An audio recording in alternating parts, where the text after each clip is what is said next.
Ya, assalamualaikum warahmatullah. Satu lagi nih video ya. Oke, singkat saja ya. Tadi saya dikirimkan video terkait dengan Pak Wamen ya, Prof. Edi Wahyasiari, yang permasalahan terkait dengan penghinaan terhadap presiden ya. Yang pertama, beliau ini kan ahli pidana. Ya, kalau berbicara mengenai penghinaan terhadap presiden, penghinaannya mungkin terkait dengan perbuatan, ya, perbuatan hukum. Tapi ya, ngobrol dulu lah sama teman-teman HTN gitu ya, Hukum Administrasi Negara ya, Tata Negara, teman-teman kan ada Prof. Zainal Mukhtar ya. Zainal Arifin ya. Ada Prof. Zainal Arifin. Jadi saya rasa bisa diskusi dulu Prof. Edi ya. Kalau misalkan bicara mengenai presiden, karena ini subjek hukumnya presiden, lihat dulu presiden ini kan bukan bapak-bapak ya. Ibarat kita muja-muja tetangga, orang tua kita maki. No, presiden itu kan lembaga. Dia lembaga. Dia bukan person, bukan orang. Jadi tidak selamanya bapak-bapak ya. Jadi karena dia lembaga, makanya kemudian menjadi masalah ini pembahasan mengenai penghinaan ini terhadap presiden ya. Lembaga dihina terus jadi masalah gitu ya. Tapi sebenarnya namanya penghinaan janganlah ya. Kalau mau mengkritisi, kritisi. Kita harus fair dong. Ya, kita boleh kritik Prof. Edi, tapi kita harus fair juga sama beliau.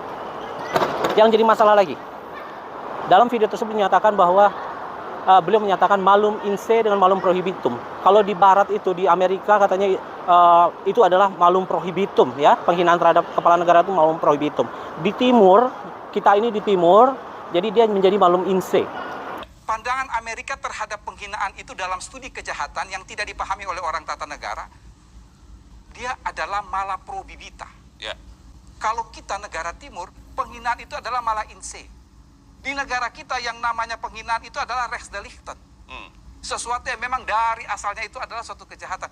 Prof. Edi ini kan selalu bicara mengenai wetdelicten, rechtsdelicten, bicara mengenai lex scripta serta ya, nullum crimen sine lege stricta, nullum crimen sine lege serta, nullum crimen sine lege stricta ya. Hukum tertulis itu versi barat. Sekarang tiba-tiba kalau untuk pasal presiden digunakan kok malah perspektif timur. Kalau kita negara timur, kenapa kemudian tidak perspektif barat? Kok tidak adil? Kalau untuk presiden kita, karena dia bapak kita gunakan ketimuran kita, jadi harus dilihat dari perspektif ketimuran. Ya kalau mau ketimuran berarti kita gunakan filsafatnya Ibnu Rushd, Ibnu Sina, Imam Al-Ghazali dari India, Kautilya berarti ya. Kalau enggak Manu dari India, kemudian kalau tidak gunakan filsafatnya Sriwijaya. Ya, tantang saja. Kalau pasal penghinaan terhadap presiden gunakan perspektif filsafat hukum timur, kita gunakan juga dong itu di tipikor ketimuran kita. Ya, filsafat hukum ketimuran kita gunakan di undang-undang tipikor ya. Dan juga berarti harus mensahkan undang-undang perampasan aset. Bayangkan ketika gunakan filsafat ketimuran terhadap undang-undang tipikor, mati orang ya.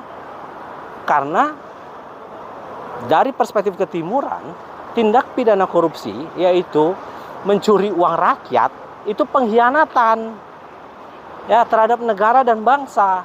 Kalau mau gunakan filsafat ketimuran, sampai detik ini tipikor itu gunakan filsafat hukum barat yang kemudian mengacu kepada civil law ya. Dalam civil law, hak-hak individu itu kan yang kemudian dilindungi. Makanya koruptor-koruptor itu bisa enak-enakan ya. Digunakanlah perspektif filsafat hukum barat. Kok tiba-tiba kalau untuk penghinaan terhadap presiden gunakan filsafat ketimuran ya. Jangan begitulah ya Prof. Edi. Oke, kita bicara mengenai malum prohibitum. Malum itu kejahatan, prohibitum itu yang kemudian dilarang ya. Jadi kalau misalkan kita sebagai negara yang menganut asas legalitas di mana hukum itu harus kemudian tertulis, kejahatan itu tidak dapat kemudian dipidana selain apabila ada undang-undangnya ya. Maka konsekuensinya adalah kejahatan itu harus malum prohibitum.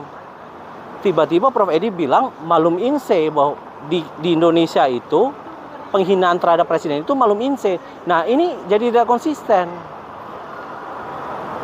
Sejak dulu dia ditulis, dia malum prohibitum. Dengan adanya asas legalitas, maka dia harus menjadi malum prohibitum untuk dapat dipidana.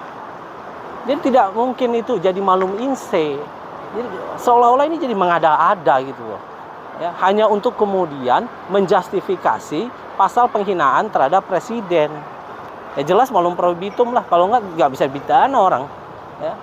Karena kita menganut European Continental System itu ya. Saya kembali menantang.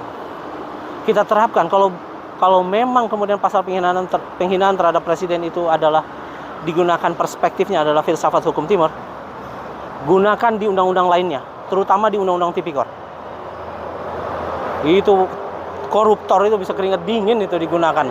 Karena perspektifnya adalah kalau misalnya ketimuran ya, ketimuran itu berarti hukum itu menyertakan unsur moralitas yang kemudian sumbernya dari agama dan budaya. Ya. Sedangkan kalau kita gunakan filsafat hukum barat, ya, terutama kita menganut asas legalitas ya, dan juga positivisme hukum, berarti mengesampingkan seluruh unsur yang kemudian di luar dari unsur-unsur yuridis. Moralitas itu tidak kemudian boleh dimasukkan ke dalam hukum kalau mengacu kepada filsafat hukum barat. Ya, ayo kita terapkan saja filsafat hukum timur.